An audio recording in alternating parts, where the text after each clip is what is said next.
কুরবানির ঈদের দিন কিন্তু ঘোরাঘুরি একদমই হয় না, কারণ কুরবানির ঈদে তো কাজ করতে করতে একবারে দিন শেষ হয়ে যায়, পারলে রাতও হয়ে যায়। আমরা ঈদের পরের দিন ঘুরতে একটু বের হলাম। প্রায় অনেক বছর সিলভার ক্যাসেল যাওয়া হয় না, তো এখানে ঢুকতে এখন এন্ট্রি ফ্রি লাগে। তো আগে এটা মোটেও লাগতো না, আর এখানে আগে কি যে ভিড় হতো। আমার প্রত্যেক সপ্তাহে প্রায় একবার আসা হতো, বা সপ্তাহে একবার মিস দিয়ে পরের সপ্তাহে আসা হতো, এরকম একটা প্লেস ছিল। প্রায় 2 বছর আগেও এত ক্রাউড হতো, কিন্তু যখন থেকে এন্ট্রি ফি করে দিল তো এটা একবারে ছিমছাম পরিবেশ, মানে রিসোর্ট যেমন হয় আর কি তেমন হয়ে গেছে। যারা একমাত্র এন্ট্রি ফি দিয়ে ঢুকে তো তাদেরই এখানে ঢুকতে দেওয়া হয়। আর আগে ছিল 200 টাকা, এখন এই ঈদ থেকে এটার ফি করে দেওয়া হয়েছে 350 টাকা। জায়গাটা বরাবরই আমাদের পছন্দের ছিল, তো এইখানে মানে আমার খুব ভালোই লাগছিল, পরিচিত জায়গা।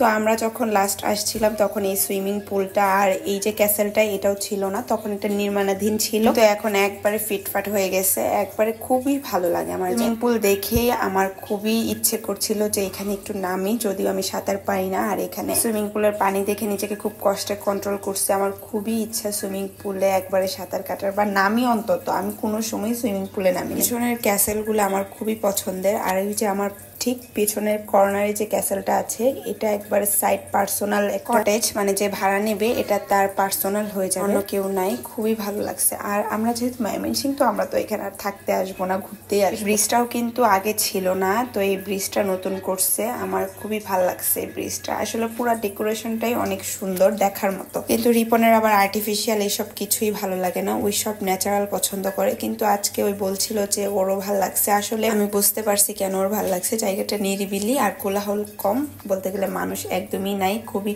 কম মানুষ, এই জন্য রিপনের অনেক ভালো লাগছে। এই যে দেখেন এখান থেকে কিন্তু বিল্ডিং এর যে ভিউটা আসছে ওইটাও খুব সুন্দর আসছে। পরে আমি রিপনের কিছু ছবি তুলে দিলাম, আর ছবি তোলার ফাঁকে ভিডিওটাও নিয়ে নিলাম। দুইজনে একটু ভিডিও করে নিলাম। আসলে আমাদের দুইজনকে তো একসাথে ভিডিওতে আমি খুবই কম রাখার চেষ্টা করি, কিন্তু মাশাআল্লাহ বলতে একদমই ভুলবেন না। আসলে আমি একটু ট্রাই করি দুইজনকে একসাথে ভিডিওতে না আনার, আমার ভালো লাগে না। একটু পার্সোনাল জিনিস পার্সোনাল রাখতে আমি পছন্দ করি।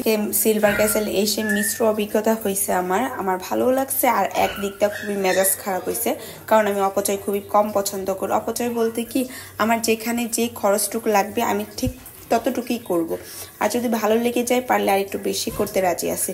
কিন্তু অপচয় আমি একদমই পছন্দ করি না, যেটা আমার দরকারই নাই, মানে ওয়েস্ট অফ মানি বলতে গেলে। এখান থেকে দেখেন কি সুন্দর ভিউ আসছে। আমি কেন অপচয় বললাম এটা আপনাদের পরে বলছি। আমি বোধহয় আর যাব না কোনো সময় সিলভার ক্যাসেলে। জিনিস বারবার দেখতে মন চায় তখনই যখন আপনার ওইখানে গিয়ে কোনো টাকা পয়সা অপচয় হবে না। আমার মতে এখানে যদি 100 টাকা ফিও রাখতো আর খাবার দাবার না দিত, তবু মানুষ আসতো এখানে। তারা 350 টাকা ফি রেখে যে খাবার তারা সার্ভ করে, এটা মানে একবারে গলা কাটা যাকে বলে তাই হয়েছে। পুরো রিসোর্টটা আমরা ভালোভাবে ঘুরছি, অনেক ভালো লাগছে। মানুষ কম থাকাতে সবকিছুতেই আমরা মানে যাইতে পারছি আলাদা আলাদা ভাবে। আর বলতে গেলে এখানে সবাই কিন্তু ছবি তোলার জন্যই আসে, কারণ পরিবেশ এত সুন্দর।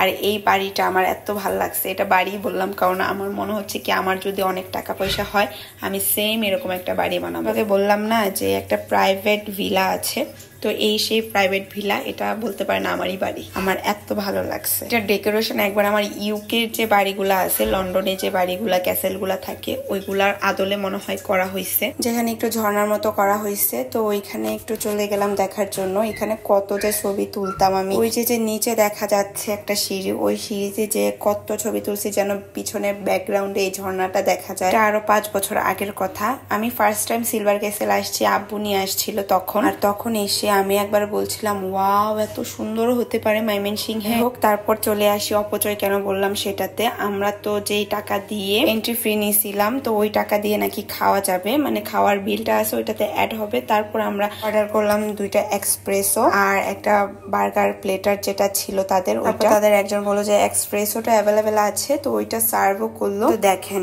এই যে মিনিটি আর পোলাপান যে খেলে না, অমন ছোট্ট ছোট্ট 2টা কাপে এরকম কফি নিয়ে আসছে, আর একবারে ছোট মিল্ক টিল কিচ্ছু অ্যাড করে নাই, শুধু তিতা কফি আর চিনি দিয়ে দিচ্ছে। বার্গার নাকি অ্যাভেলেবেল নাই, তো 350 টাকা দিয়ে এই হট চকলেট অর্ডার করছি। এটা হট চকলেট না গুঁড়া দুধের মিশ্রণ, আমার এটা আসলে আমি ভেবে পাই নাই, বুঝেও পাই নাই। জাস্ট চকলেট দিয়ে একটু ডেকোরেশন করে দিছে চামচ। এটার দাম হলো 350 টাকা, আর ওই 2টা এক্সপ্রেসো তিতা কফি আছে, মানে 2 চুমুকেই শেষ হয়ে যাবে, যদিও খেতে পারি না। দুইটা ছিল 30 টাকা, আর সাথে সার্ভিস চার্জ ছিল 65 না 70 টাকা। তো এই যে গুঁড়া দুধের মিশ্রণ, যেটা একটু খেয়ে বলছিলাম যে এগুলো আমি কি খাইছি, কি জীবনে পাপ করছি, আমার এই গুঁড়া দুধের যে দলা দলা গরম পানিতে দিলে হয়ে যায় না, এটা খেতে হচ্ছে। যাই হোক, মনে হচ্ছে এগুলা দেখার জন্য এই অখাদ্যগুলা খেতে হয়েছে আমার। খাওয়ার মতো না, একদমই খাওয়ার মতো না। এক্সপ্রেসও এরকম হয়, খুবই বাজে অভিজ্ঞতা হয়েছে। আর নেক্সট টাইম আমি কখনোই যাবো না, আর আপনাদের রেকমেন্ডেড করবো। প্লেসটা সুন্দর। তারপর রিপন বললো জায়গা দেখে মনে করো যে টাকাটা জলে যায় না, হলো তারা কেন বলবে যে এটার বদলে আপনারা খেতে পারবেন। আমার কথা হচ্ছে এইগুলা কর্তৃপক্ষের দেখা উচিত, আর একটা মানুষকে হালাল ভাবে খাবার সার্ভ করা উচিত। তারা যে আমাদের থেকে টাকাটা নিচ্ছে, এটা তারা হালাল ভাবে আমাদের কাছে উপস্থাপন করে, না হলে তো এটা হারাম হচ্ছে। আমার খুবই ইচ্ছা হচ্ছিল যে ভোক্তা অধিদপ্তর এটা নিয়ে কমপ্লেন করার। শেষমেশ একটাই কথা কানে ধরছি, আর কোনোদিন সিলভার ক্যাসেল যাব না। আমার টাকাগুলা, এই কষ্টের টাকাগুলা জলে ফেলার জন্য রেস্টুরেন্টে গেলে একবার মন মতো অর্ডার করতে পারতাম।